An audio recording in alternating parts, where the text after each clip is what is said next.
Assalaamu calaykum. Waa mar kale muuqaal cusub. Haddii ay tahay marka ugu horeysa channelkeena soo booqato, waxaa kaa codsanaya channelkeena noo subscribe gareys. Haddii aad horena la joogto, ha ilaalin like na sarto. Maxaa yeelay like waxay noo tahay dhiirigelin. Mahadsanid. Ku soo dhawaada sheekadeena maanta.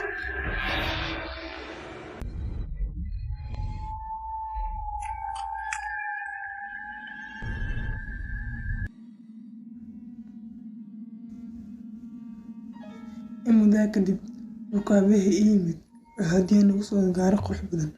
Aniguna waxaan ku faraxsan gaariga. Saatay maalintii xigtay, aniga guriga jooga ayaa waxaa yimid saaxiibkay. Wuxuu nagu codsaday oo raaxo badan qaban saaxiibadii. Aniga waxaan mid ku raacay taa. Intii aan safarkii guda jirnay, safarka waxaa noogu weynaysay in la yiraahdo Aliza. Aliza waxay dhisay saaxiibadii. Sababta safarkii noogu weyn waxay ahayd Aliza waxay taqaan si loo kaxeeyo gaariga. Sidaa darteed ayay saaxiibkay ma aqoon si loo kaxeeyo gaariga. Darteed Aliza safarka ayay noogu weynaysay. Intii safarkii guda jirnay, safarku waa mid aad noogu dheer. Waxaan maraynay meelo duur ah ay ka mid yihiin hawska.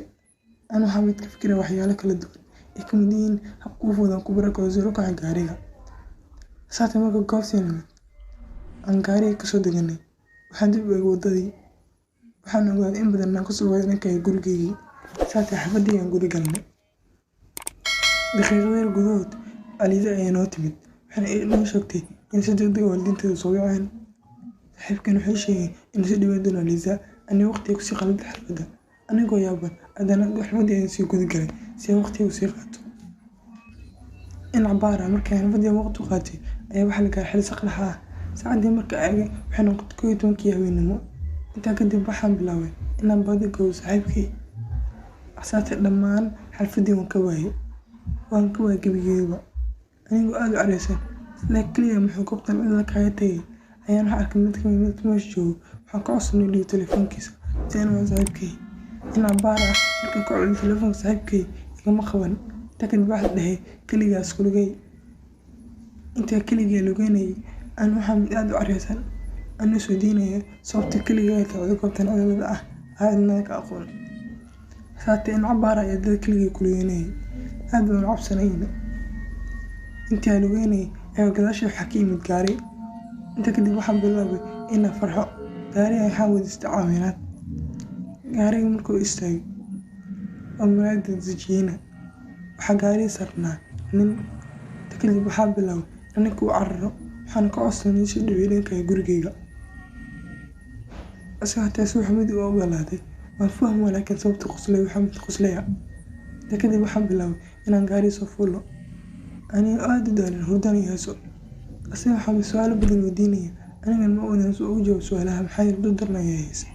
In cabaar ayaan hurday. Please subscribe like aniga ilowina. Mahadsanidin. Waxaan damcay inaan hurdada soo kaco. Saatay hurdadii ku ceshay. Markii aan hurdada soo kacay, aan soo baraarugay. Waxaan arkay ninkii qoslay soo eegaya. Intaa kadib cabsi ayaa igu beermatay. Anigoo leh xagee maraysiin. Anigu waxaan ka codsaday inuu gaariga istaajiyo meeshaan ahayn gurigeyga. Saatay wuxuu bilaabay inuu igu dhaho inaan guriga geeyo soo kuma oran iga aamus. Aylidii wuxuu ku beeray cabsi daran. Anigu aad u naxsan kana fikiraya habka uu fudud ninkan ugu baxsan karo. Ayaan mar labaad wax ka codsaday inuu gaariga istaajiyo. Markaan dambe wuxuu ogaaday eray cabsi badan ay ka mid yihiin caawda guriga seexad doonta. Aad baan u cabsaday. Intaa kadib waxaan bilaabay inaan si degdeg ah caloosha xanuunto cabsi darteed. Anigoo yaaban ayaa afka matagay soo istaagay. Matagii zaid u weliba soo buuxsamay afkayga. Waan ceshan karay waa mataga. Intaa kadib waxaan bilaabay in aan tusaale mataga hayo gaariga istaajiyo. Saatay wuxuu i maleynayay inaan ku ciyaarayo si xulna uu soo eegay. Intaa kadib matagii markaas ku celin kara waayay waxaan bilaabay gaariga ku dhex matago. Markaas uu gaariga istaajiyo sigaasoo igu qalinaya. Saatay jaanis waxaan ay lagu cararay ninkii. Waxaan u soo dhankaay hoodkii si aan u baxsado. Meel ayaan ugu dhuntay. Saatay waxaa soo dabagalaya waliba si isticmaala toosh. In badan ayuu iraadiyay oo arki kara waayay. Markuu garab dhaafayna waxaan bilaabay inaan u soo dhankaay gaarigii si aan u baxsado goobtan cidlada ah. Saatay gaariga wuxuu ahaa mid xiran. Intaa kadib waxaan bilaabay inaan joogo. hasaatee waxaan arkay waddada dhinaceeda kale gaari kasoo ifaya. Waan farxay. Gaarigii markuu ii soo dhawaaday waxaan bilaabay inaan waco dhanka gaarigii soo ii caawiyo anigoo aad u naxsan. Kadib markaan gaariga u tagay waxaan ka codsaday inuu soo kaxeeyo dhanka gurigeyga, gaarigeena iga halaysan yahay. Ninkiina waan ka oggolaaday inuu is iibiyo dhanka gurigeyga.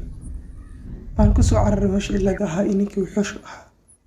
Markaan guriga nimid anoo mid aad u faraxsan, ninkiina wuu mahadceliyay caawinaadii uu i fidiyay. Waxaan u sheegay gaarigaas inuu gaarigeyga ahayn hasaatee nin doonayo afduubto. Isaguna wuxuu igu yidhi mar dambe xilligan oo kale ha soo bixin. Hasaatee haweenkaa dhan waxay isweydiinayeen waxa igu dhici lahaa hadduu ninkaa ii imaan lahayn. Ninkiina wuu baxay. Maalintii xigtay saaxiibkay ayaa u imid. Waxaan weydiiyay sababta keligay iga tagay goobtan cilada ah. Waxaan u sheegay arrintii ku dhacday xalay. Hasaatee wuxuu mid iga raali geliyay.